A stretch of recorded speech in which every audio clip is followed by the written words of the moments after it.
आज माझ्या मुलींना पापलेट खायची खूप इच्छा होती, म्हणून मी बाजारात मच्छी घ्यायला गेले.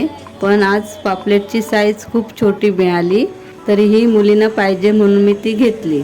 चला तर मग आज आपण पापलेटचं सार आणि पापलेट फ्राय करूया.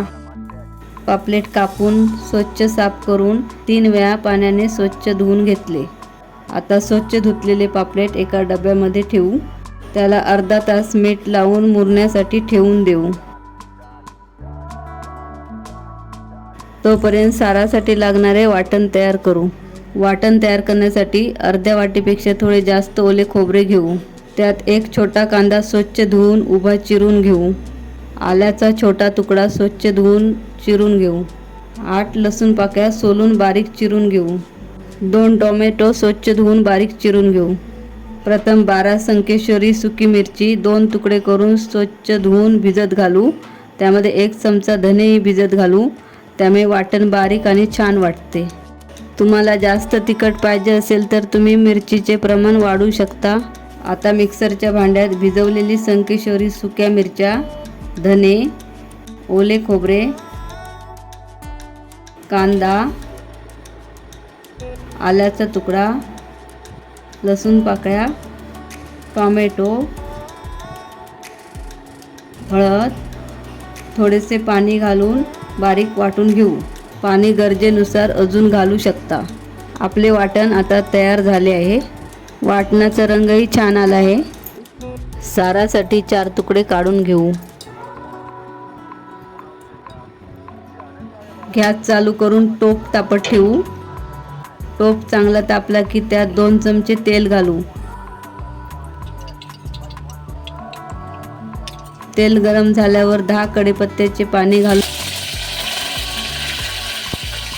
त्यानंतर 15 लसूण पाकळ्या ठेचून घालू.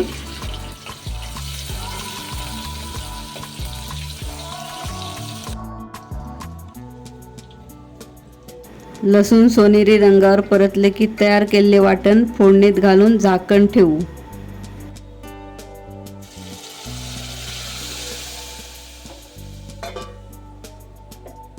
थोड्या वेळाने झाकण उघडून पाहू. मस्त फोडणीचा सुगंध दरवळत आहे. आता उरलेले वाटण घालून चांगले परतून घेऊ. आता जेवढे सार बनवायचे आहे त्यानुसार पाणी घालून घेऊ. आम्हाला सार खूप पातळही नको आणि खूप घट्टही नको, त्यामुळे योग्य प्रमाणात पाणी घालून घेऊ.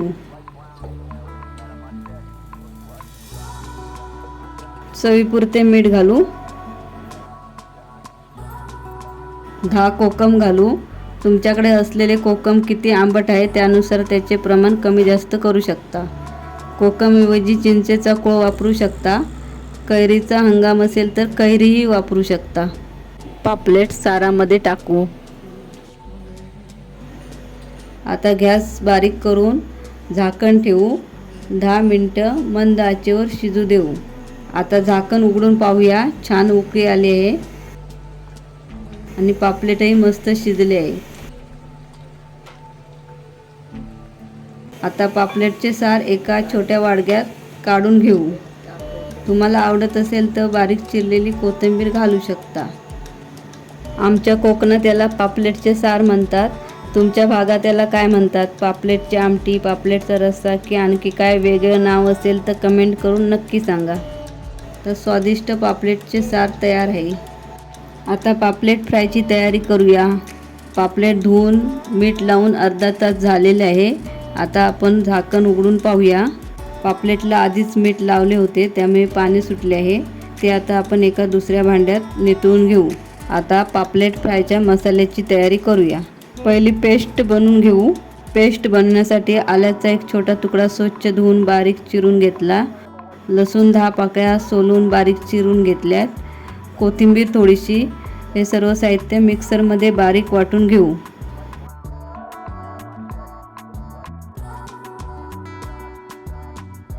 आपली पेस्ट तयार झाली आहे.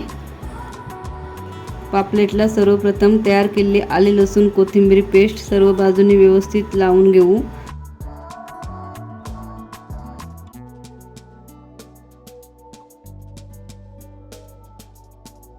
त्यानंतर 2 लिंबाचा रस पिळून पापलेटला सर्व बाजूने व्यवस्थित लावून घेऊ. 10-15 कोकम, 1 चमचा लाल तिखट, अर्धा चमचा हळद सर्व मिक्स करून घेऊ. पापलेटला सुरुवातीलाच पुरेसे मीठ लावलेले असल्यामुळे आता वेगळे मीठ घालण्याची गरज नाही. सर्व मसाले मिक्स करून घेऊ. तयार मिश्रणाला झाकण लावून 15 मिनिटे झाकून ठेवू. त्यामुळे मसाला पापलेटमध्ये चांगला मुरेल. पापलेट फ्राय करण्यासाठी एका ताटात सम प्रमाणात तांदळाचे पीठ आणि रवा घेऊन एकत्र मिक्स करून घेऊ.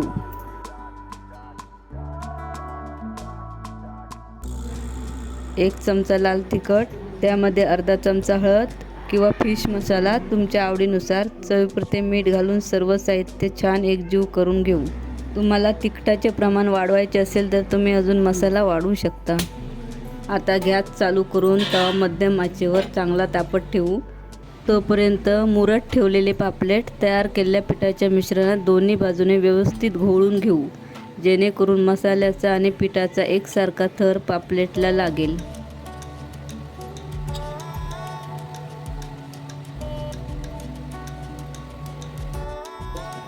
आता तवा चांगला तापला आहे. त्यावर 2.5 चमचे तेल घालू. तेल गरम झाल्यावर तयार केलेले पापलेट एक एक करून तव्यावर ठेवू. एकाच वेळी 4 पापलेट फ्रायसाठी ठेवू.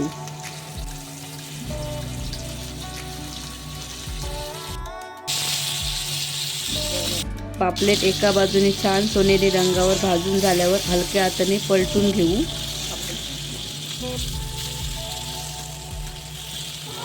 आता कढईला थोडेसे तेल सोडू आणि दुसरी बाजूही छान खरपूस भाजून घेऊ.